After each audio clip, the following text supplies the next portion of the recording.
own a studio in Taos called High Frequency Loft.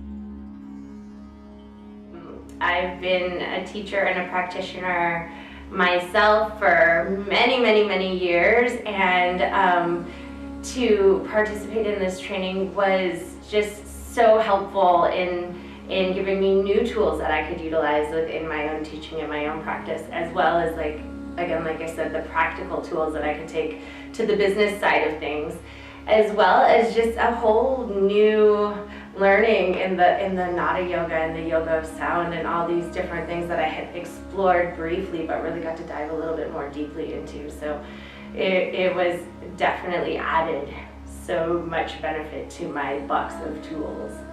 I really appreciate Alana's knowledge and how in-depth she went into each different section. So you really felt like you had a good understanding of this whole practice of yoga and how it relates to the whole human. And I loved that the whole experience was a journey where the group itself, we got to grow together. We did the elimination diet together. We, as a group, grew within ourselves and our own personal practices, not just as teaching.